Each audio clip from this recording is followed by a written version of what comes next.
நாடு முழுவதும் கரும்பு விவசாயிகள் சமீபமாக நடத்தி வரக்கூடிய போராட்டம் என்பது அனைவருடைய கவனத்தையும் ஈர்த்திருக்கிறது. நாங்கள் உற்பத்தி செய்யக்கூடிய கரும்பு போல் இனிக்கவில்லை எங்களுடைய தொழிலும் வாழ்க்கையும் என்று அவர்கள் பல்வேறு குற்றச்சாட்டுகளை சொல்லி வருகிறார்கள், பல்வேறு கோரிக்கைகளை வைக்கிறார்கள். நாங்கள் பல ஆண்டு காலமாக இந்த கோரிக்கைகளை வலியுறுத்தியும் எங்களுக்கு இதுவரைக்கும் தீர்வு இல்லை, இதற்கு நிரந்தர தீர்வு வேண்டும் என்று பல்வேறு கோரிக்கைகளை பட்டியலிடுகிறார்கள். அந்த கோரிக்கைகள் என்ன, அது நிறைவேற்றுவது என்ன சிக்கல், நடைமுறையில் பிரச்சனைகள் ஏதேனும் உண்டா, விலை நிர்ணயத்தில் ஏன் தொடர்ந்து விவசாயிகள் தரப்புல ஒரு குற்றச்சாட்டு, ஒரு திருப்தி இல்லாத ஒரு நிலைமை இருக்கிறது, இதற்கான காரணங்கள் என்ன, இதனது பின்னணி என்ன, இவற்றையெல்லாம் இன்றைய உள்ளது உள்ளபடி நிகழ்ச்சியில் விரிவாக நாம் அலச இருக்கின்றோம். முதலில் இது பற்றிய ஒரு தொகுப்பினை காண்போம்.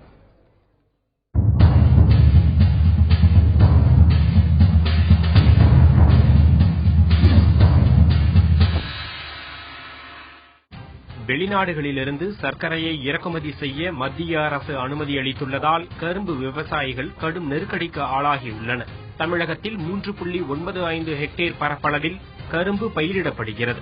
விவசாயிகளிடமிருந்து கரும்பை மொத்த விலைக்கு எடுத்துச் செல்லும் சர்க்கரை ஆலைகள் விவசாயிகளை சக்கையாய் பிழிந்து வருகின்றன. உரிய காலத்தில் கரும்பை வெட்ட நடவடிக்கை எடுக்காமல் காலம் தாழ்த்தி கரும்பை காய வைத்து அதன் எடையை குறைக்கும் ஆலை நிர்வாகம் கரும்பை ஆலைகளில் மட்டுமே எடை போட வேண்டும் என்றும் நிர்பந்திக்கின்றன.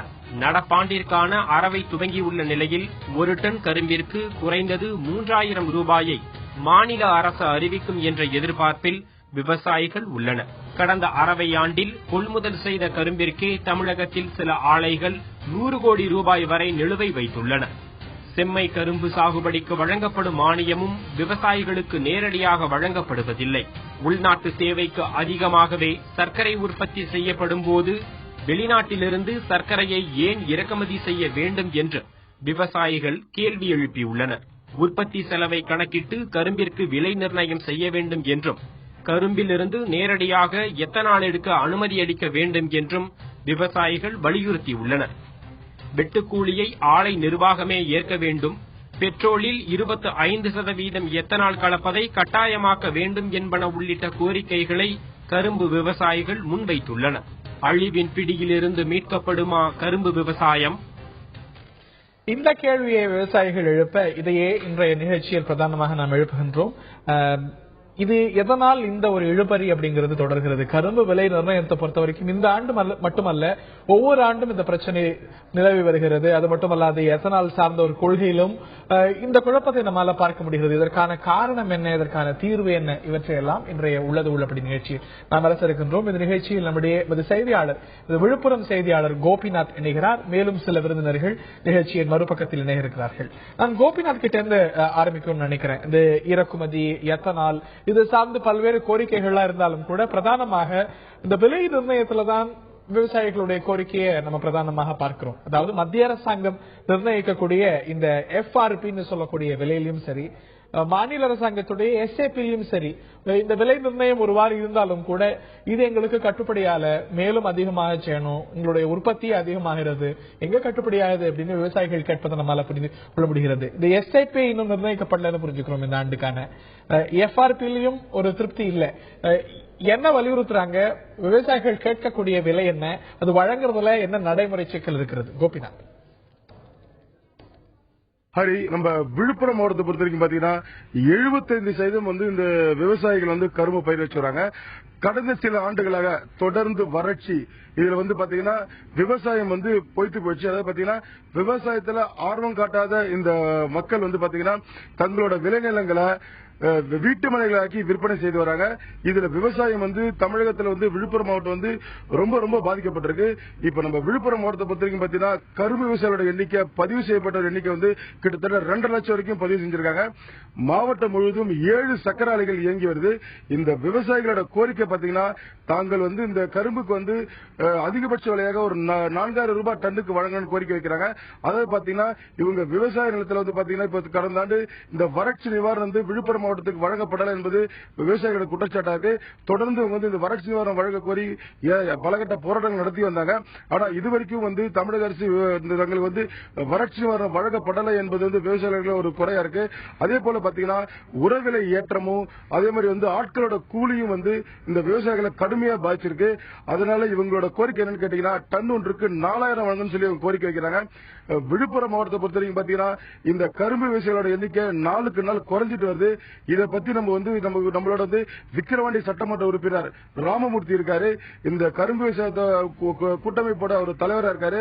கரும்பு விவசாயிகளோட பிரச்சனைகள் குறித்து அவர்கிட்ட நேரடியாக கேட்டு தெரிஞ்சுக்கலாம். சார், அதாவது பாத்தீங்கன்னா தற்போது வந்து இந்த தமிழ்நாட்டில் இந்த கரும்பு விவசாயிகளோட பிரச்சனை நாளுக்கு நாள் அதிகரிச்சுட்டே வருது. இது குறித்து நீங்க என்ன சொல்ல விரும்புறீங்க? விழுப்புரம் மாவட்டத்தில் பிரதான பணப்பெயர் வந்து கரும்பு விவசாயம் தான். கிட்டத்தட்ட பதிவு செய்யப்பட்ட கரும்பு விவசாயிகளே 2.5 லட்சம் பேர் இருக்கிறாங்க.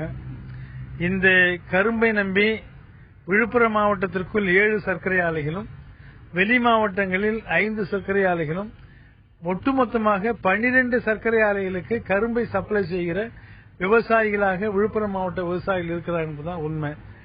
இவ்வளவு விவசாயிகள் கரும்பு விவசாயத்தில் ஈடுபட்டிருந்தாலும் கூட தொடர்ச்சியான வறட்சி என்பது இந்த கரும்பு விவசாயிகளை பெரிதாக பாதித்திருக்கிறது என்பது ஒன்று. 2, கடந்த சட்டமன்ற தொடரில் மாண்புமிகு முதல்வர் அவர்கள் 30 மாவட்டங்களையும் வறட்சி மாவட்டங்களாக அறிவித்த பின்னாலும் கூட எங்களுடைய மாவட்ட ஆட்சித்தலைவர் விழுப்புரத்திலே வறட்சி இல்லை என்று அறிவித்ததன் விளைவாக வறட்சி நிவாரணம் எதுவும் தரப்படவில்லை என்பது வருத்தத்துக்குரியது. அடுத்து ஏறி வருகிற உரம், யூரியா, பூச்சி மருந்தின் விலை ஒரு பக்கம், இன்னொரு பக்கம் ஏறி வருகிற ஆட்கூலி, வெட்டுக்கூலி என்பது இன்னொரு பக்கம், மற்றொரு பக்கம் டீசல், பெட்ரோல் விலை உயர்வின் காரணமாக மற்ற எல்லா பொருட்களையும் விலையும் உயர்ந்து கொண்டிருக்கிறது.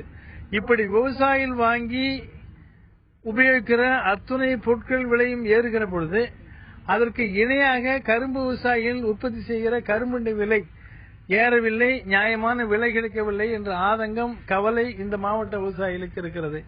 எனவே கரும்பு விவசாயிகளுக்கு டன் ஒன்றுக்கு ரூபாய் 4000 தர வேண்டும் என்று தமிழ்நாடு கரும்பு விவசாயிகள் சங்கம் கோரிக்கை வைத்து தொடர்ந்து போராடி கொண்டிருக்கிறது என்பது ஒன்று.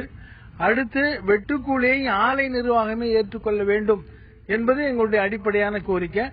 ஏனென்று சொன்னால் வெட்டுக்கூலி கரும்பிலே இருந்து வருகிற அந்த நிகர லாபத்தில் பெரும்பகுதி வெட்டுக்கூலியை சாப்பிட்டு விடுகிறது என்ற கவலையும் வந்து கரும்பு விவசாயிகளுக்கு இருக்கிறது. இன்னொரு பக்கம் மத்திய சர்க்காருடைய பொருளாதார கொள்கை என்பது கரும்பு விவசாயிகளை பெரிதளவு பாதித்திருக்கிறது. இன்றைக்கு இந்தியா உலகத்திலேயே அதிகமான சர்க்கரை உற்பத்தி செய்கிற நாடுகளில் இந்தியாவும் ஒன்று. ஆனால் இவ்வளவு அபரிமிதமான உற்பத்தி இந்தியாவில் இருக்கிற பொழுதும் கூட வெளிநாட்டு சர்க்கரையை உள்நாட்டிலே இறக்குமதி செய்ய வேண்டும் என்று மத்திய சர்க்கார் இறக்குமதி செய்து கொண்டிருக்கிறது. அந்நிய நாடுகளிலே கரும்புக்கான மானியம் என்பது அதிகமாக அந்த சர்க்கார் கொடுக்கிறார்கள். எனவே மலிவான சர்க்கரையை அந்த நாட்டு விவசாயிகள் உற்பத்தி செய்ய முடிகிறது. மலிவாக உற்பத்தி செய்கிற அந்த சர்க்கரையை குறைவான விலைக்கு நம்ம நாட்டினுடைய மக்கள் மீது தளர்த்தி விட்டு, அதாவது அந்த சுமத்தி விட்டு, நம் நாட்டு சர்க்கரை போதுமான விலை இல்லை என்பது ஒரு பக்கம் இருக்கிறது. எனவே ஆலை முதலாளிகள் தங்களுடைய பாக்கியை கொடுக்க முடியாதற்கு மத்திய சர்க்காருடைய இறக்குமதி கொள்கைதான் என்று அவர்கள் சொல்லிக் கொண்டிருக்கிறார்கள். வேடிக்கை என்னவென்று சொன்னால் கரும்பு விவசாயிகளுக்கு வட்டியில்லா கடன் என்பது கிடையாது. ஆனால் கரும்பு விவசாயிகளுடைய பண பாக்கிக்கு மத்திய சர்க்கார் ஆலை முதலாளிகளுக்கு 7200 கோடி ரூபாய் வட்டி இல்லாம கடனும் முதல் 2 ஆண்டுகளுக்கு திருப்பி செலுத்த வேண்டாம் என்ற சலுகையும் கொடுத்து 7200 கோடி ரூபாய் ஆலை முதலாளிகளுக்கு மத்திய சர்க்கார் கடனாக கொடுக்க முன்வந்திருக்கிறது. ஆனால் அதே சமயத்தில் கரும்பு விவசாயிகள் பாதித்த கரும்பு விவசாயிகளுக்கு வட்டியில்லா கடன் என்றோ அவர்களுக்கு தேவையான கடன்களையோ இந்த மத்திய மாநில சர்க்கார் தருவதற்கு மறுக்கிறது என்பதுதான் அப்பட்டமான உண்மை. இதனால எல்லா வகையிலும் விழுப்புரம் மாவட்ட கரும்பு விவசாயிகள் பாதிக்கப்பட்டு கரும்பு சாகுபடி என்பது குறைந்து கொண்டே வந்து இன்றைக்கு நிலத்தை விற்று கரும்பு செய்யப்பட வேண்டிய நிலங்கள் இன்றைக்கு மனைகளாக மாற்றப்பட்டு இவர்களெல்லாம் பல வெளி மாநிலங்களுக்கும் பல இடங்களுக்கும் வேலை தேடி செல்ல வேண்டிய நிர்பந்தம் துர்பாக்கியம் இருக்கிறது என்பதுதான் எங்களுடைய கருத்து. ரைட். ஆக அவருடைய கருத்தாக உபரியாக இங்கே சர்க்கரை உற்பத்தி ஆகும் போது எதற்காக வெளிநாடுகளிலிருந்து இறக்குமதி செய்யறாங்க? பல்வேறு கொள்கைகளால கரும்பு விவசாயம் என்பது பாதிக்கப்பட்டிருக்கிறது. ஏன் உற்பத்தி செய்கிறது, இங்கு உற்பத்தி ஆகும்போது அதிகமாக சர்க்கரை உற்பத்தி ஆகும் போது அப்படின்றது அவருடைய பிரதான கேள்வியாக இருக்கிறது. இதற்கு அரசாங்கம் கொடுக்கக்கூடிய காரணம் என்ன, மறுபக்கம் என்ன? தொடர்ந்து பேசுவோம், தொடர்ந்து அலசுவோம் ஒரு சிறிய இடைவெளிக்கு பின்னால்.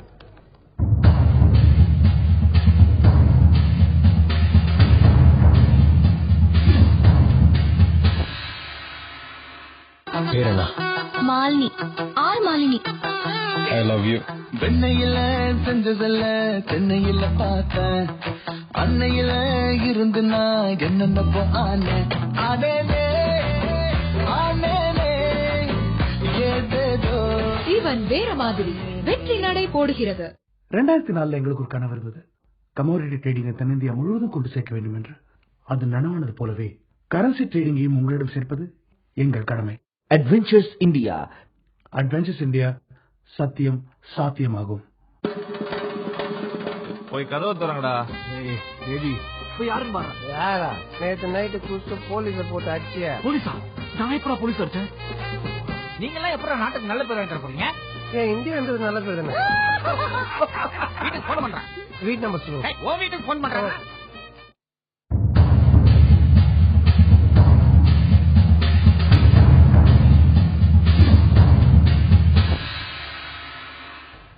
கசக்கிறதே கரும்பு விவசாயம் என்று கரும்பு விவசாயிகள் அவர்களை பிரதிநிதித்துவம் செய்யக்கூடிய அமைப்புகள் எல்லாம் சொல்ல, இதற்கான காரணம் என்ன, இருக்கக்கூடிய நடைமுறை சிக்கல் என்ன என்பதை எல்லாம் இன்றைய நிகழ்ச்சியில் விரிவாக நாம் அலசி வருகின்றோம். நமது செய்தியாளர் கோபிநாத் விழுப்புரம் பகுதியிலிருந்து இணைந்திருக்கிறார். அது மட்டுமல்லாது அகில இந்திய கரும்பு விவசாயிகள் சங்கத்துடைய ஒருங்கிணைப்பு குழுவைச் சேர்ந்த திரு பொன்னையன் அவர்கள் கோவை அரங்கத்திலிருந்து இணைந்திருக்கிறார். திரு பொன்னையன் அவர்கள்ட்ட கேட்க விரும்புகின்றேன். இடைவேளைக்கு முன்னாடி பேசிய விருந்தினரும் கூட இறக்குமதியை பற்றி குறிப்பிட்டார். உபரியாக இந்தியால கரும்பு உற்பத்தி ஆகிறது, சர்க்கரை உற்பத்தி ஆகிறது. ஆனாலும் கூட நாம் அதிகமாக இறக்குமதி செய்கின்றோம். இது கரும்பு விவசாயிகளை நேரடியாகவே பாதிக்கிறது அப்படிங்கிறது உங்களுடைய குற்றச்சாட்டு இருக்கு.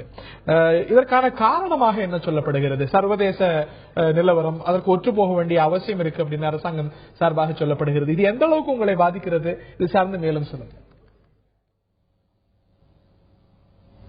எங்களை பொறுத்தவரை அரசாங்கத்தினுடைய WTO உடன்பாடுகள் அனைத்துமே இந்திய விவசாயிகளை, குறிப்பாக தமிழக விவசாயிகளை பேரழிவுக்கு இட்டுச் சென்று கொண்டிருக்கிறது.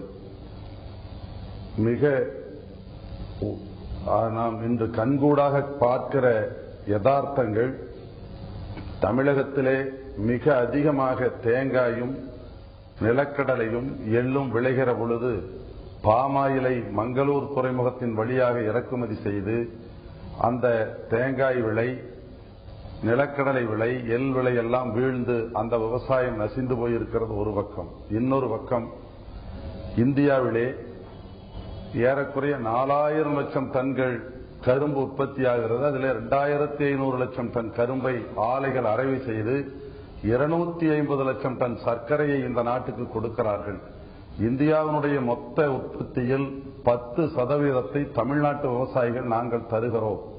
இங்கே 40 ஆலைகள் கூட்டுறவிலும் தனியாரிலும் இருக்கிறது. இங்கே 250 லட்சம் டன் கரும்பு உற்பத்தி செய்யப்பட்டு இந்த மக்கள், இதில் பெரும்பான்மையான விவசாய மக்கள் ஒரு நிலையான வாழ்வாதாரத்தை பெற்றிருக்கிற, ஒரு நிலையான விலையை பெறுகிற தொழிலாக இருக்கிற கரும்பு தொழிலை, விவசாய தொழிலை அளிக்கிற வகையில் பன்னாட்டு கம்பெனிகள் அங்கே கரும்பை உற்பத்தி செய்து, சர்க்கரை உற்பத்தி செய்து இங்கே ஏற்றுமதி செய்கிறார்கள்.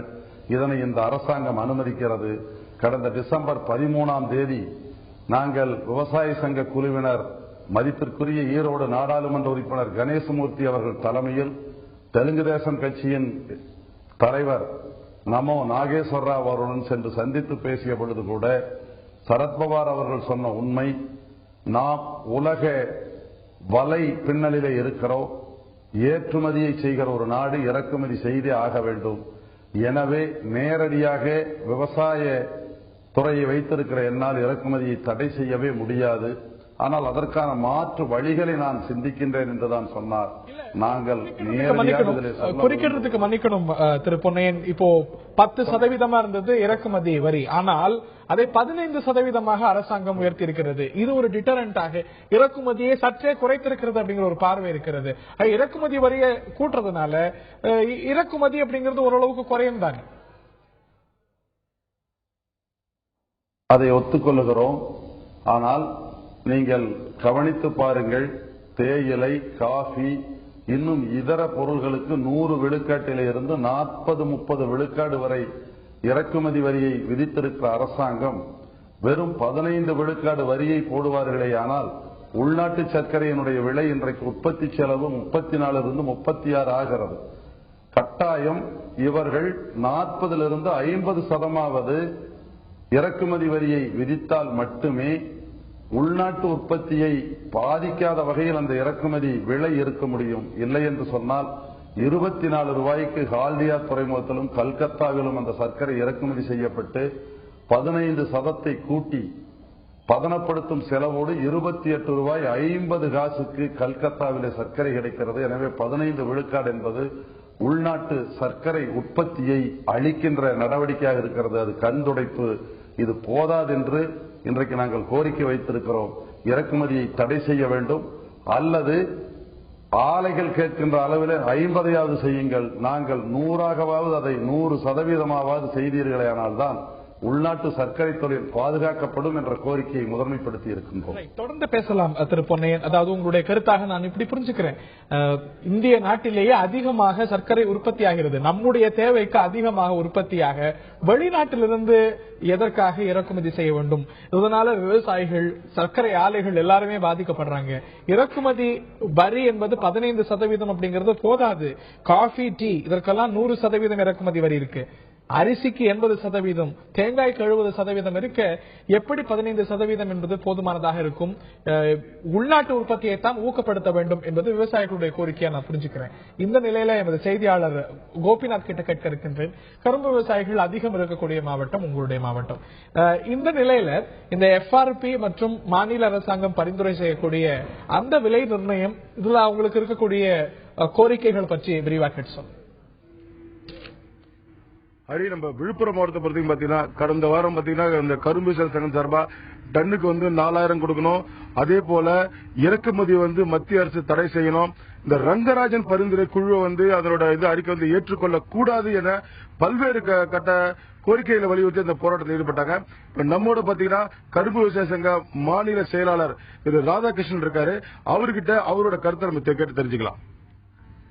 கரும்பு சாகுபடி செய்யறதுக்கு ஒரு ஏக்கருக்கு சராசரி 1,15,000 ரூபாய் செலவாகுது. ஆனா மகசூல் வர்றது 35 டன்ல இருந்து 40 டன் தான் வருது. ஆகவே விலை என்பது மிகவும் குறைவானது, போதுமானதில்லை. மத்திய அரசாங்கம், மாநில அரசாங்கம் விலையை 4000 என்று தீர்மானிக்கணும். தமிழக அரசு முத்தரப்பு கூட்டத்தை நடத்தி விலையை தீர்மானித்து உடனடியாக வழங்க வேண்டும். பொங்கல் பரிசாக வழங்கணும். அடுத்த பிரச்சனை என்ன சொன்னா, கரும்பு இன்சூரன்ஸ். கரும்புக்கு கடன் வாங்குகிற போதே வங்கிகளிலும் கூட்டுறவு பேங்குகளிலும் இன்சூரன்ஸ் பிடிக்கப்படுது. ஆனா இது எந்த பேங்க், எந்த நிறுவனத்துக்கு பிடிக்கிறாங்க, எவ்வளவு இதுல பிரீமியம் என்பதெல்லாம் விவசாயிகளுக்கு தெரியாது. ஆலை நிர்வாகங்கள் தான் அந்த ஏற்பாட்டை பூரா கவனிக்கிறாங்க. போன வருஷம் கரும்பு பூரா பாதிச்சு போச்சு. கலெக்டர் நிவாரணம் அறிவிக்கல. ஆனா இன்சூரன்ஸ் வரையாவது கிடைக்குமான்னு பார்த்தா அதுவும் கிடைக்கல.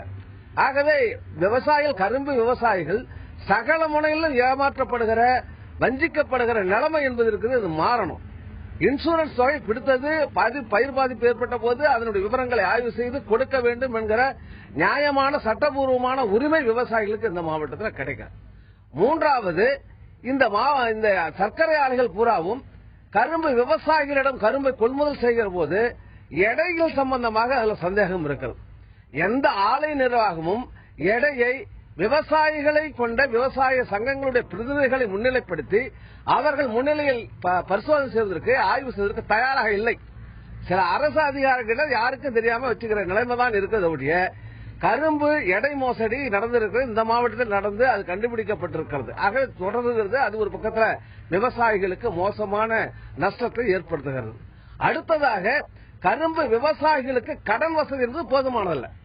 ஒரு ஏக்கருக்கு ஒரு 30,000 ரூபாய் தான் கிடைக்குது. இது போதுமானது. இன்னைக்கு இருக்கக்கூடிய பயிர் செலவு அதிகமாக இருக்கிறது, உரவிலை அதிகமாக இருக்கிறது, அதனுடைய சாகுபடி செலவு ஏறிக்கொண்டிருக்கிற போது ஒரு வருடத்தை பயிர் அது. ஆகவே அதுக்கு 30,000 என்பது போதுமானதில்லை. அது 50,000 என்ற அளவுக்கு அதை உயர்த்தணும். அப்படின்னா கரும்பு விவசாயம் செய்ய முடியும்.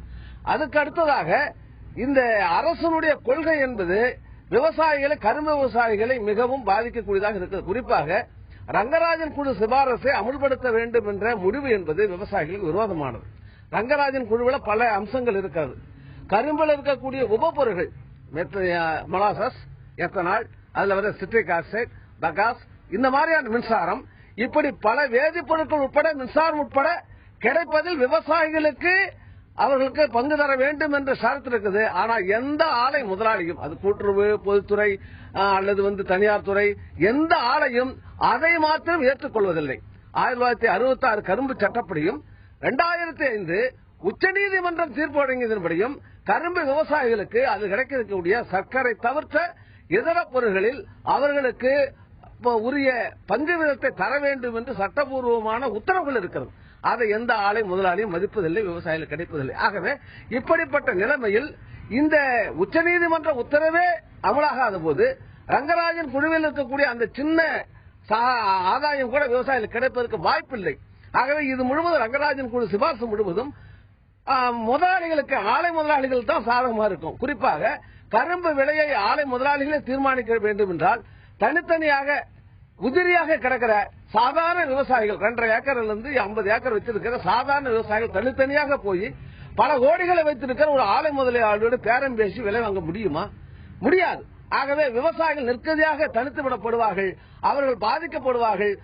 ஞாலவடையில் தங்களுடைய நிலத்தை பூராவும் ஆலை முதலாளிகளே எடுத்து அவர்களை விவசாயம் செய்கிற கார்பரேட் நில விவசாயம் வருகிறது. பல ஆலைகள் இப்படியே செய்து கொண்டிருக்கிறார்கள். இப்பயே விவசாயிகள குத்தகைக்கு வாங்கி அவங்களே சாகுபடி பண்றாங்க, அவங்களே போறாங்க. காலப்போக்கில் விவசாயத்திலிருந்து, குறிப்பாக கரும்பு விவசாயத்திலிருந்து ரங்கராஜன் குழுவானது சிபார்சானது கரும்பு விவசாயிகளை வெளியேற்றிவிடும். இன்றைக்கே கரும்பு விவசாயிகள் இந்த மாவட்டத்தை பொறுத்தவரையிலும் கட்டுப்படியாகல, வேற எந்த பயிரும் கட்டுப்படியாகல, பருவமழை பொய்த்து போச்சு, சாகுபடி பண்ண முடியல. ஆகவே கரம்பாக போட்டு, 2வது தரிசாக போட்டு, 3வது விட்டு வெளியேறி கொண்டிருக்கார்கள். இந்த மாவட்டத்தில் இருக்க ஒரு புறாவும் வெளி மாநிலங்களுக்கு பிழைப்பு தேடி போய் கொண்டிருக்க அவலம் இருக்கிறது. ஏற்கனவே பெரிய நீராதாரம் இல்லாத மாவட்டம் இது. இந்த மாவட்டத்தில் பெரிய அளவுக்கு தொழில் வளம் கிடையாது. ஆகவே இருக்கக்கூடிய சின்ன ஒரு வாய்ப்பு என்பது கரும்பு விவசாயம் தான். அதனால்தான் இங்க கரும்பு பயிரிடுகிறார்கள். கடனாளையாக இருந்தாலும் கரும்பு அதனால்தான் பயிரிடுகிறார்கள். இதை மத்திய அரசாங்கம், மாநில அரசாங்கம் புரிந்து கொள்ள வேண்டும். இந்த மாவட்டத்தில் இருக்கக்கூடிய, தமிழ்நாட்டில் இருக்கக்கூடிய கரும்பு விவசாயிகளை பாதுகாக்க வேண்டும் என்றால் உடனடியாக கரும்பு விலை அறிவிக்க வேண்டும். வெட்டுக்கூலியை ஆலை நிர்வாகம் ஏற்றுக்கொள்ள வேண்டும். மத்திய அரசு யோசித்திருக்கிற சர்க்கரை இறக்குமதியை தடை செய்து விலையை கொஞ்சம் பாதுகாத்து, நுகர்வோர்களுக்கு விலை குறையாது. வியாபாரிகளோ மற்றவர்களுக்கோ நுகர்வோர்களுக்கு விலை குறைக்க மாட்டார்கள். ஆனால் இதை காரணமாக வைத்து மார்க்கெட்டில் சர்க்கரை விலை குறையும் என்று சொல்லி கரும்பு விவசாயிகளுக்கு விலை கிடைக்காமல் இருப்பதற்கான ஒரு வர்த்தக சூதாட்டம் தான் நடைபெறுமே தவிர கரும்பு விவசாயிகளுக்கு எந்த பலனும் இருக்காது. ஆகவே விலையை அறிவிக்க வேண்டும், வெட்டுக்கூலி ஆலை நிர்வாகம் ஏற்றுக்கொள்ள வேண்டும், பயிர் இன்சூரன்ஸ் வழங்கப்பட வேண்டும், கடனை உயர்த்த வேண்டும் என்று நாங்கள் கேட்டுக்கொள்கிறோம். ஹரி, இவங்க கரும்பு விவசாயிகளோட கோரிக்கை பாத்தீங்கன்னா தொடர்ந்து அவங்க பல ஆண்டுகளாக இவங்களோட பிரச்சனைகளை எடுத்து கூறி வராங்க. ஆனா மத்திய மாநில அரசுகள் தங்களோட கோரிக்கையை செவி சாய்க்கல் என்றது இவங்களோட குற்றச்சாட்டாரி. ரைட். இந்த நிலையில இந்த கரும்பு விலை நிர்ணயத்துல இந்த ஆண்டு மட்டுமல்ல, தொடர்ந்து இது போன்ற இழுபறி நிலவி வர இதற்கான நிரந்தர தீர்வு என்ன? எல்லாரும் ஏற்றுக்கொள்ளக்கூடிய ஒரு ஃபார்முலா அமல்படுத்தப்படுறதுக்கான வாய்ப்பு இருக்கிறதா? நிகழ்ச்சியில் நம்முடைய இந்த செய்தியாளர் கோபிநாத் விழுப்புரத்திலிருந்து இணைந்திருக்கிறார். அகில இந்திய கரும்பு விவசாயிகள் சங்கத்தின் ஒருங்கிணைப்பு குழுவை சேர்ந்த திரு பொன்னையன் அவர்கள் கோவை அரங்கத்திலிருந்து இணைந்திருக்கிறார். நான் திரு பொன்னையன் அவர்கள்ட்ட கேட்கிறேன், இந்த கரும்பு விலை நிர்ணயம் இது சார்ந்து எழக்கூடிய அதிருப்திகள், பிரச்சனைகள் புரிதல்ல, தொடர்ந்து எழக்கூடியது. இந்த FRP மத்திய அரசாங்கம் நிர்ணயிக்கக்கூடியதும் நாடு முழுவதும் அதிருப்தியை பெற்றிருக்கிறது. அதே போல அந்தந்த மாநில அரசாங்கங்கள் ஒரு அட்வைசரி பிரைஸை நிர்ணயிக்கிறது. இது கட்டாயம் இல்லை என்றாலும் கூட கடைபிடிக்கப்பட்டு வந்தாலும் இதிலையும் அதிருப்திகள் இருக்கிறது. எனும் பொழுது நிரந்தர தீர்வு என்ன? நீங்க 4000 கேட்கிறீங்க, அது வாய்ப்பு இல்லைன்னு சொல்லப்படுது. இதற்கான நிரந்தர தீர்வு என்று ஏதேனும் பரிந்துரை உண்டா? எங்களை பொறுத்தவரை இந்த 4000 கேட்பது, 3000 கேட்பது, இவைகள் எல்லாம் பிளாட்பார்மில் கடை போட்டு விற்கிறவன் ஒரு பொருளை 3 மடங்கு விலையை கூட்டி சொல்லுவான். வாங்குகிறவன் போகிற போதே சொல்லுவார்கள், சொல்லுகிற விலையில் நீ 3இல் 1 குறைத்து கேள் என்பது போல் ஒரு கேவலமான அணுகுமுறை. எதற்காக எங்களை இப்படி பிச்சை எடுக்க வைக்கிறார்கள் என்று தெரியவில்லை.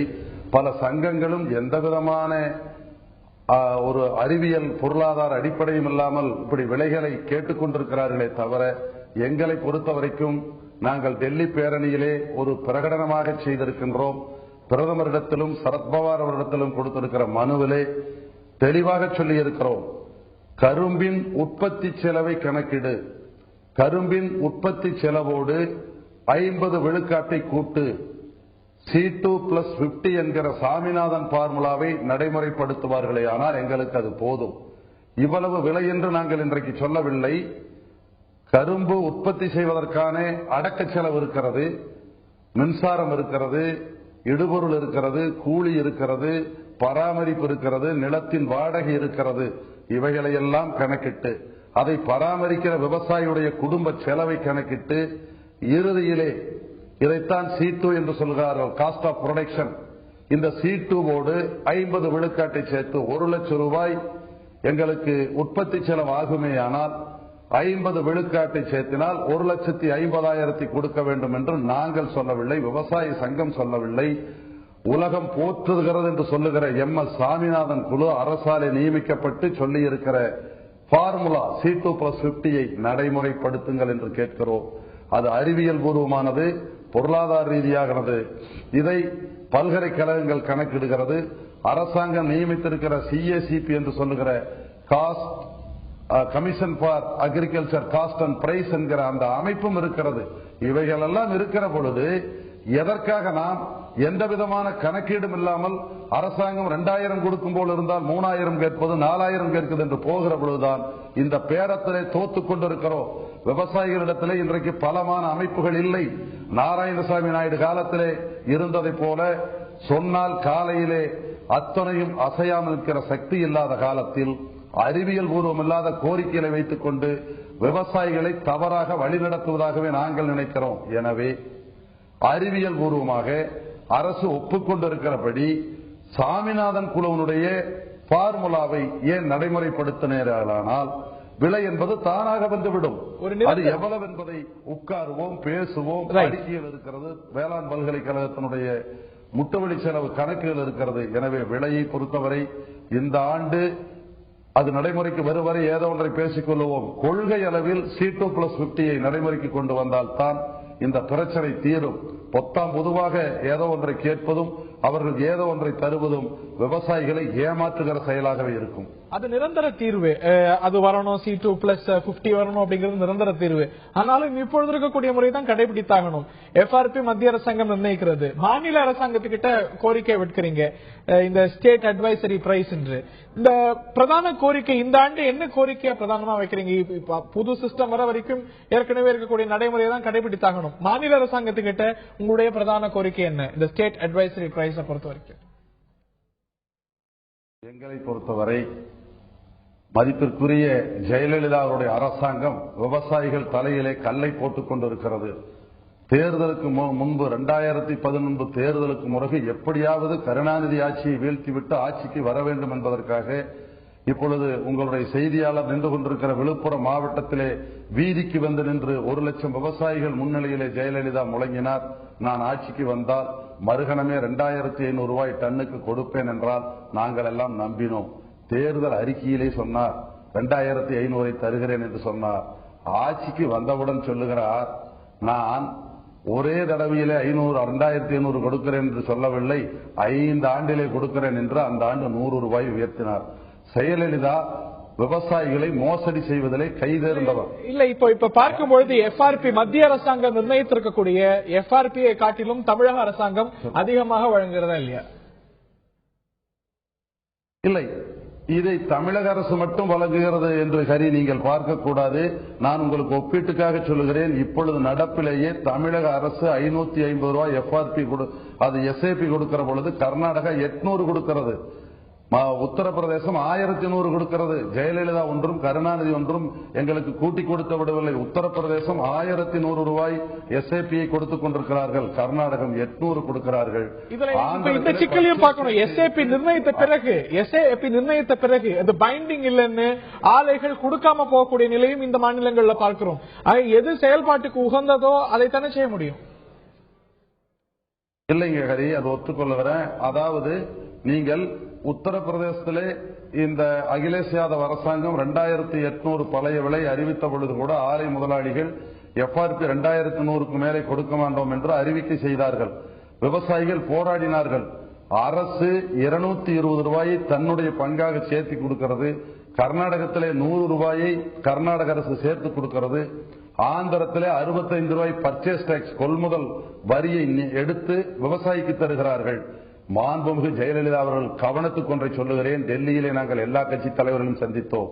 இவர்கள் கட்சியினுடைய நாடாளுமன்ற குழு தலைவர் தம்பிதுரையை சந்தித்து எங்களுடைய கவலையெல்லாம் வெளியிட்டு அறிக்கையாக கொடுத்த பொழுது பாரி சர்க்கரையால இருக்கிற புகழூரை உள்ளடக்கிய கரூர் தொகுதியின் நாடாளுமன்ற உறுப்பினராக இருக்கிற தம்பிதுரை நாங்கள் சொன்னதை காதில் வாங்கிக் கொள்ளவும் இல்லை, கொடுத்த அறிக்கையை படிக்கவும் இல்லை, அனைத்தையும் கொண்டு போய் எங்கள் தலைமையகத்தில் கொடுங்கள் என்று எங்களை உதாசீனப்படுத்தி அனுப்பினார். நான் வேதனையோடு சொல்லுகிறேன், ஆண்டவனிடம் கூட நாங்கள் முறையிட்டு விட முடியும்.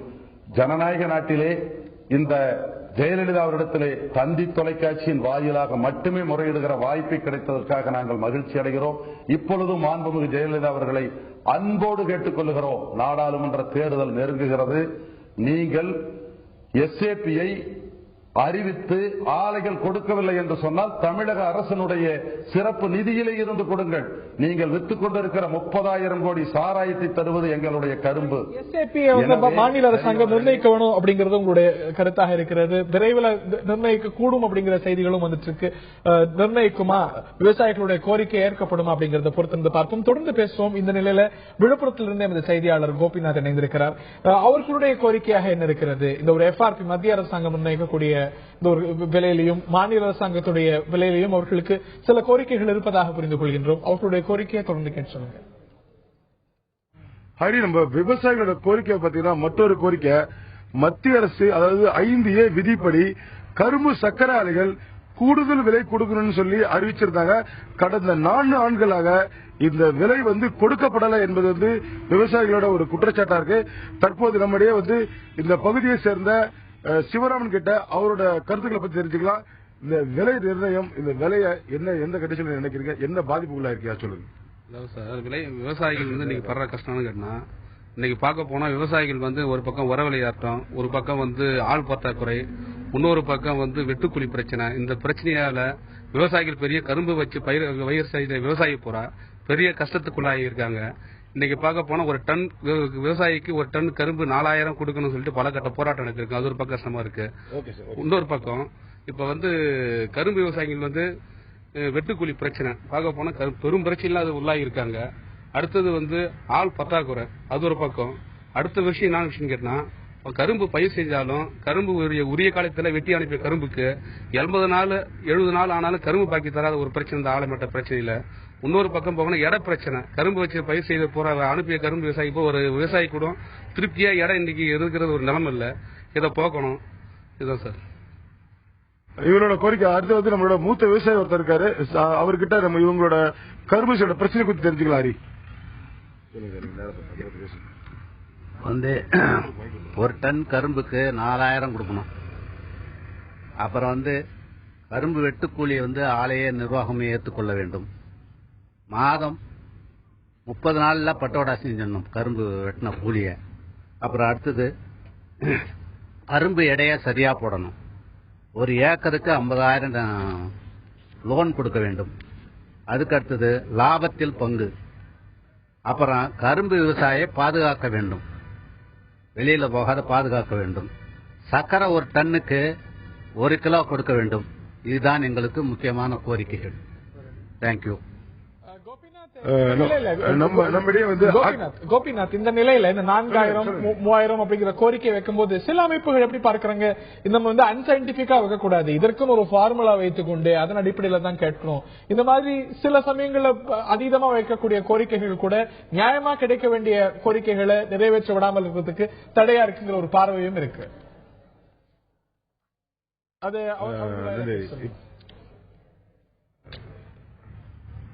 நம்மளுடைய விவசாயி அக்பர் அலி இருக்காரு. அவங்க என்ன சொல்றாங்க கேட்டா, இந்த 3000 4000 விலை கேட்கறது ஒரு முறை இல்ல, இது சயின்டிபிக்கா நீங்க கேளுங்க அப்படின்னு சொல்லி சொல்றாங்க. இதை பத்தி உங்களோட கருத்து என்ன? ஐயா லேபர் விலை கூடி போச்சு. இப்போ சரியான 2 வருஷம் சரியான அரை மழை தான் பெஞ்சிட்டு இருந்தது. இந்த வருஷம் அது கூட இல்ல. எங்க மாவட்டத்துல கால்வாசி பங்கு மழை தான் பெஞ்சிருக்கு. அதனால ஆளுங்க பத்தாக்குறை.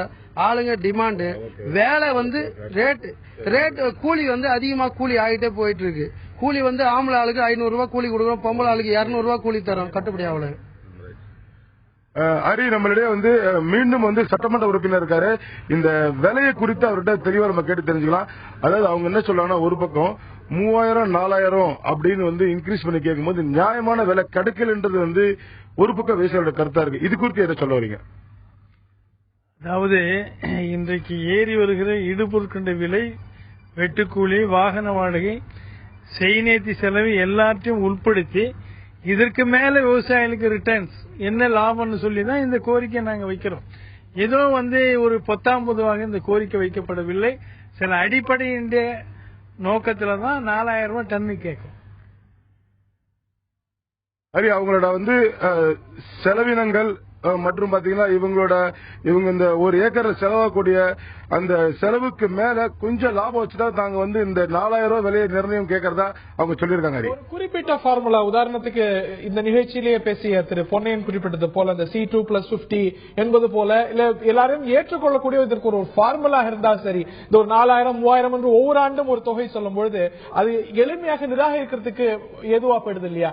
ஒரு குறிப்பிட்ட ஒரு ஃபார்முலா இருக்கணும், எல்லாரும் ஏற்றுக்கொள்ளக்கூடிய ஒரு ஃபார்முலா இருக்கணும் அப்படிங்கிற விஷயத்துல கூட இருக்கக்கூடிய விருந்தினர்கள் ஏத்துக்கிறாங்களா? அவங்க என்ன சொல்றாங்கன்னா, நீங்க இந்த 3000 4000 சொல்றது வந்து ஒரு குறிப்பிட்ட ஃபார்முலா இருக்கணும்னு சொல்றாங்க. அதுக்கு என்ன பதில் சொல்ல விரும்புறீங்க?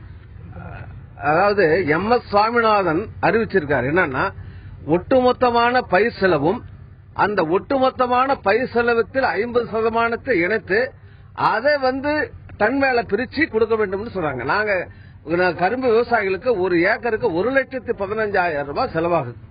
35 டன்ல இருந்து 40 டன் தான் வருது. ஆகவே நாங்க 1,15,000 ஒரு 50,000 சேர்த்துங்க, 1,60,000 40 டன் பாருங்க, நன்னாங்க 16.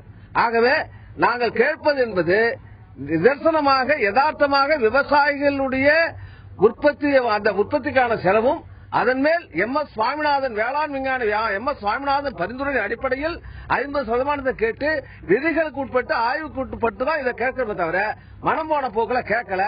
இப்ப இதுக்கு குறைந்து கொடுத்தால் விவசாயி நஷ்டப்படுவார், கஷ்டப்படுவார் தவிர விவசாயிக்கு லாபம் இருக்காது. விவசாயத்தை பாதுகாக்க வேண்டும், கரும்பு உற்பத்தி அதிகப்படுத்த வேண்டும், சர்க்கரை உற்பத்தி அதிகப்படுத்த வேண்டும் என்றால் விலை 4000 கொடுப்பதுதான் சரியானது, தீர்வாக அமையும். ஹரி, இப்ப அவங்களோட கருத்தை கேட்டு தெரிஞ்சுக்கிட்டோம். இது குறித்து நீங்க சொல்லுங்க. ரைட், இந்த நிலையில ஒரு MS சுவாமிநாதனுடைய பரிந்துரை C2+50 விவசாயிகளுக்கு ஆகக்கூடிய செலவு போல போக ஒரு 50% அப்படிங்கிறது ஏற்றுக்கொள்ளப்பட வேண்டும். இந்த ஒரு பரிந்துரை ஏற்றுக்கொண்டு இதன் அடிப்படையில் விலை நிர்ணயம் வேணும் அப்படிங்கிறது தான் பல்வேறு அமைப்புகளுடைய கோரிக்கையாக பார்க்கிறேன். இதை தாண்டி மேலும் இந்த கரும்பு விவசாய அமைப்புகள் பல்வேறு கோரிக்கைகளை விடுத்திருக்கிறார்கள். இந்த கரும்பு விவசாய அமைப்புகள் பல்வேறு கோரிக்கைகள் வைத்திருக்கிறார்கள். அதுல பிரதானமானது இந்த எத்தனால் உற்பத்தியை மையப்படுத்தியது. அது பற்றி இந்த பகுதியில் நாம் பார்க்க இருக்கின்றோம். இந்த நிகழ்ச்சியில் நம்மிடையே இணைந்திருக்கிறார்கள் எமது விழுப்புரம் செய்தியாளர் கோபிநாத் மற்றும் திரு பொன்னையன், அகில இந்திய கரும்பு விவசாயிகள் சங்கத்துடைய ஒருங்கிணைப்பு குழுவை சேர்ந்தவர். திரு பொன்னையன் அவர்கள்ட்ட கேட்கிறேன், நீங்க தொடர்ந்து வலியுறுத்தக்கூடிய விஷயம் எத்தனால் உற்பத்தியை சார்ந்தது. இதுல பல நடைமுறை சிக்கல்கள் சுட்டிக்காட்டப்படுகிறது, அதை எப்படி பார்க்கிறீங்க? திரு ஹரி அவர்களே, எத்தனாலை பொறுத்த வரைக்கும் நடைமுறை சிக்கல் என்று இன்றைக்கு பெரும்பாலும் எதுவுமே முன்வைக்கப்படவில்லை. உணவு பாதுகாப்பு என்று சொல்லுகிறார்கள். உணவு பாதுகாப்பு என்பதை நான் அடுத்த இன்னொரு 2வது கட்டத்திலே சொல்லுகிறேன். முதலில் இங்கே மொலாசஸில் இருந்து எத்தனால் எடுக்கப்படுகிறது, அது கழிவு. சர்க்கரை எடுக்கிற பொழுது 1 டன் கரும்பிலே இருந்து 100 கிலோ சர்க்கரையும் சராசரியாக 100 யூனிட் மின்சாரம் தயாரிப்பதற்கான பக்காஸ் எரிபொருளும் 10 லிட்டர் ஆல்கஹால் அல்லது எத்தனாலும் கிடைக்கிறது. இது கழிவிலிருந்து கிடைக்கிறது. இந்த எத்தனாலை 10 லிட்டர் எத்தனாலை 25% பெட்ரோலில் கலக்கலாம் என்று சொன்னால் அதை நீங்கள் 4-3 பெருக்கிக் கொண்டீர்களே ஆனால் 40 லிட்டர் பெட்ரோல் இங்கே பயன்பாட்டுக்கு வந்துவிடும். அப்படி வருகிற பொழுது இந்தியா அளவிலே 10% இவர்கள் அதை உயர்த்தினார்கள் என்றாலே 10,000 கோடி கிடைக்கும். ஆனால் இந்திய அரசு வெறும் 5% கொடுத்தார்கள். அதையும் கட்டாயம் என்று சொல்லவில்லை. அந்த 5% எத்தனாலை கூட வெளிநாட்டிலே இருந்து இறக்குமதி செய்து கொண்டிருக்கிறார்கள். எனவே எத்தனால் கான்செப்டை பொறுத்த வரைக்கும், தியரியை பொறுத்த வரைக்கும் பிரேசிலே 25% கலக்கிறார்கள். வாகனத்தினுடைய என்ஜினை மாற்றம் செய்யாமலே செய்ய முடியும். வாகன என்ஜினை மாற்றினால் 100 விழுக்காடு எத்தனாலை பயன்படுத்தி பிரேசிலே வாகனங்கள் ஓடிக்கொண்டிருக்கிறதை நண்பர்கள் சென்று பார்த்து வந்திருக்கிறார்கள். அமெரிக்காவிலே இவர்கள் போற்றுகிற அமெரிக்காவிலே, இவர்கள் முன்னுதாரணமாக காட்டுகிற அமெரிக்காவிலே எத்தனாலை கட்டாயமாக பயன்படுத்த சொல்லி இருக்கிறார்கள். சர்க்கரை உற்பத்தி அதிகமாக இருக்கிற காலத்தில் சர்க்கரையவே எத்தனால் தயாரிக்க கன்வெர்ட் செய்து கொடுக்கிறார்கள். ஆஸ்திரேலியாவில் நடக்கிறது. எனவே நாங்கள் கேட்பதெல்லாம் எத்தனாலை கலப்பை பிளண்டிங் வித் பெட்ரோல் என்பதை 25% மேண்டேட்டரி ஆக்க சொல்லுகிறோம், கட்டாயமாக்கி நீங்கள் எத்தனாலை கழிவிலே இருந்தே முதலில் எடுங்கள் என்றுதான் கேட்கிறோம். ஏன் தயங்குகிறார்கள் என்று தெரியவில்லை.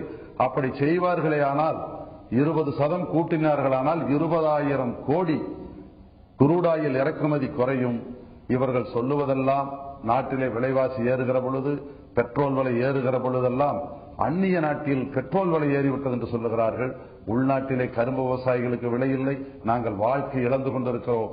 நாங்கள் பை ப்ராடக்டாக வருகிற எத்தனாலை 20% உயர்த்தி மேண்டேட்டரியாக்கி கட்டாயமாக ஏன் இந்த அரசு தயங்குகிறது என்று நாங்கள் கருதுகிறோம் என்றால், உலகத்தில் இருக்கிற மிகப்பெரிய பன்னாட்டு எண்ணெய் லாபி இவர்களை அழுத்துகிறது. அதுதான் உண்மை. வெளிநாட்டினுடைய எண்ணெய் வணிகர்களுக்காக உள்நாட்டில் இருக்கிற இந்த விவசாயிகளை பலியிடுகிறார்கள். இந்த விவசாயிகளோடு இணைந்திருக்கிற உள்நாட்டு சர்க்கரை ஆலைகளையும் இவர்கள் நசிந்து போவதற்கு அனுமதிக்கிறார்கள். சாராம்சத்திலே உள்நாட்டு சர்க்கரை தொழிலை அழித்து வெளிநாட்டிலே பிரேசில் போன்ற கார்ப்பரேட் நிறுவனங்கள் கரும்பை உற்பத்தி செய்து சர்க்கரை வணிகம் செய்கிற அந்த நாட்டிற்கு இந்த நாட்டை பலியிடுகிறார்கள். எனவே ஆண்டு கொண்டிருக்கிற மத்திய அரசு தன்னுடைய ஏற்றுமதி இறக்குமதி கொள்கையினால் உள்நாட்டு விவசாயத்தை அளிக்கிறது, உள்நாட்டு சர்க்கரை தொழிலை அளிக்கிறது என்று அகில இந்திய கரும்பு விவசாய சங்க கூட்டமைப்புகளின் சார்பாக நாங்கள் குற்றம் சாட்டுகிறோம். இந்த எத்தனால் உற்பத்தியை மேலும் அதிகரிச்சு இந்த கொள்கையை மேலும் விரிவாக்கினா நாட்டுடைய உணவு உற்பத்தி இதுவே கேள்விக்குள்ளாகிடும். ஃபுட் செக்யூரிட்டி ஒரு பெரிய கேள்வியாகிடும் அப்படிங்கிறது உங்களுடைய பார்வை. அதுக்கு நீங்க மாற்று பார்வையை கழிவிலிருந்து முதல் எடுங்க அப்படின்றீங்க. ஆனால் விரிவாக்கும் போது இந்த எத்தனால் கொள்கையை நீங்கள் சொல்வது போல அமல்படுத்தும் பொழுது ஃபுட் செக்யூரிட்டி உணவு பாதுகாப்பு கேள்விக்குறியாகிடும் அரசாங்கம் வைக்கக்கூடிய வாதம். அதை எப்படி பார்க்கிறீங்க? சரி அவர்களே, இந்த அரசாங்கம் முழுக்க முழுக்க பன்னாட்டு நிறுவனங்களுடைய உலக வர்த்தக நிறுவனத்தினுடைய ஒரு அங்கமாக செயல்படுகிற அரசாங்கம் சொல்லுகிறது. என்னை பொறுத்த வரைக்கும் நான் ஒரு மார்க்சிய லெனினிய புரட்சியாளர். அந்த அமைப்பில் இருந்துதான் விவசாய அரங்கத்திலே செயல்பட்டுக் கொண்டிருக்கிறேன். நாட்டு மக்களுடைய உணவு, நாட்டு மக்களுடைய தண்ணீர், நாட்டு மக்களுடைய இருப்பிடம் இவைகள்தான் பாதுகாக்கப்பட வேண்டும். எல்லளவும் சந்தேகமில்லை. பணக்காரர்கள் கார் ஓட்ட வேண்டும் என்பதற்காக, நிலம் படைத்த விவசாயிகள் கொழுத்து வாழ வேண்டும் என்பதற்காக கோரிக்கை வைக்கிற முட்டாள் விவசாய சங்கத்தை சேர்ந்தவன் அல்ல நான். ஆனால் நாங்கள் கேட்பதெல்லாம் கழிவிலே இருந்து வருகிற எத்தனாலை ஆல்கஹாலை எடுத்து சாராயம் தயாரித்து குடும்பத்தை அழித்துக் கொண்டிருக்கிற அரசாங்கம், ஆல்கஹாலிலே குறைந்த விலைக்கு வாங்கி மக்கள் வாழ்க்கையை அளிக்கிற அரசாங்கம் மக்கள் நலனை பற்றி பேசுகிறது. நான் தினத்தந்தியின் மூலமாக ஒன்றை சொல்லுகிறேன். 1 டன் அரிசியில இருந்து 450 லிட்டர் எத்தனாலை எடுத்து அதில் இருந்து மேட்டுக்குடி மக்கள் சாராயம் குடிப்பதற்கு அதை தயாரிக்கிறார்கள். இவர்கள் எதுவுமே செய்யாமல் இல்லை. மக்காச்சோளத்தில இருந்து இவர்கள் ஆல்கஹாலை எடுத்து மேட்டுக்குடி மக்கள் பார்களிலே, அந்த ஸ்டார் ஹோட்டலிலே இருக்கிற பார்களிலே வழங்கப்படுகிற சாராயம் அரிசியிலிருந்தும் மக்காச்சோளத்திலும் இருந்து எடுத்தது. விவசாயிகள் கேட்பதெல்லாம் ஃபுட் செக்யூரிட்டி கட்டாயம் வேண்டும். ஒரு நாட்டின் அமைதிக்கும் வளர்ச்சிக்கும் அடிப்படை மக்களின் வாழ்க்கை தான் முக்கியம். ஆனால் உள்நாட்டினுடைய கரும்பு உற்பத்தி, சர்க்கரை உற்பத்தி அதிகரித்து இன்றைக்கு தேக்கம் ஏற்பட்டு விவசாயம் அழிவை நோக்கி போகிற பொழுது அரசாங்கம் சிறப்பு கவனம் எடுத்து இன்றைக்கு தேக்கமாக இருக்கிற 88 லட்சம் டன் சர்க்கரையை பயன்படுத்திக் கொண்டு இன்றைக்கு நடப்பிலே பயிர் செய்யப்பட்டிருக்கிற கரும்பை என்ன செய்வது? 40,000 கோடி ரூபாய் அழிந்து போகுமே. ஆனால் எத்தனை லட்சம் விவசாய குடும்பம் தெருவிலே போய் தற்கொலை செய்து கொள்வார்கள். அப்பொழுது ஏன் நீங்கள் எத்தனால் எடுப்பதற்கு பாராளுமன்றத்தை கூட்டுங்கள், சிறப்பு தீர்மானம் கொண்டு வாருங்கள் என்று கேட்கிறோம். இதை கூட செய்யாத அரசாங்கம் மக்கள் அரசாங்கமா? வெளிநாட்டுக்காரனுக்கு ஒன்று தேவை என்று சொன்னால் இரவோடு இரவாக பாராளுமன்றம் கூட்டப்படுகிறது, பிரதமர் பறக்கிறார், ஓடுகிறார், இந்த நாட்டின் நாடாளுமன்ற உறுப்பினர்கள் எல்லாம் கதறுகிறார்கள், கட்சிகள் கதறுகிறது, விவசாயிகள் நாங்கள் இன்றைக்கு வீதியிலே இறங்கி கதறுகிற பொழுது ஈரோடு நாடாளுமன்ற உறுப்பினர் கணேசமூர்த்தியை போல, கோவை நாடாளுமன்ற உறுப்பினர் நடராஜனை போல இன்னும் சில நாடாளுமன்ற உறுப்பினர்கள் தான் எங்கள் உதவிக்கு வந்தார்களே தவிர யாரும் எங்களை ஏன் என்று கூட கேட்கவில்லை. இதைத்தான் அரியவர்களே உங்கள் அரங்கத்திலே வந்து சொல்லுகிறோம். உணவு உற்பத்தியை கெடாத வகையில் பாராளுமன்றத்தின் மூலமாக வெளிப்படையாக நீங்கள் செய்து தாருங்கள் என்றுதான் கேட்கிறோம். ரகசியமாக அல்ல. குடிசாராயத்தை அனுமதித்திருக்கிற அரசாங்கம் எரிபொருளான எத்தனாலை தயாரிக்க மறுக்குமையானால் அது மக்கள் நலன் அல்ல, பன்னாட்டு நிறுவனங்களுடைய எண்ணெய் வணிக நலன் என்று நாங்கள் அம்பலப்படுத்துகிறோம். இது உங்களுடைய குற்றச்சாட்டாக இருக்க கழிவையும் உபரியும் வைத்தாவது தயாரிக்கலாமே, அதுவும் சட்டப்பூர்வமாக செய்யலாமே, எது தடையாக இருக்கிறது அப்படின்னு சொல்லியிருக்கீங்க. இதை தாண்டி விலை நிர்ணயத்திலையும் மேலும் தெளிவு தேவை. விவசாயிகள் நலன்கள் கருத்தில் கொள்ளப்பட வேண்டும். நிச்சயமாக கரும்பு விவசாயிகளுக்கு இனிப்பானதாக இல்லை அப்படிங்கிறது உங்களுடைய குற்றச்சாட்டாக இருக்குது. இதற்கு பல்வேறு கோரிக்கைகளும் வைத்திருக்கிறீர்கள். இந்த கோரிக்கைகள் நிறைவேறுமா, இதில் தொடர்ந்து நடைமுறை சிக்கல்கள் இருக்குமா என்பதை எல்லாம் பொறுத்திருந்தான் பார்க்க வேண்டும். களத்திலிருந்து செய்திகளை வழங்கிய செய்தியாளர் கோபிநாத் மற்றும் அரங்கத்திலிருந்து செய்திகளை வழங்கிய திரு பொன்னையன் மற்றும் பார்த்த நேயர்களுக்கு நன்றி தெரிவித்து விடைபெறுகின்றோம்.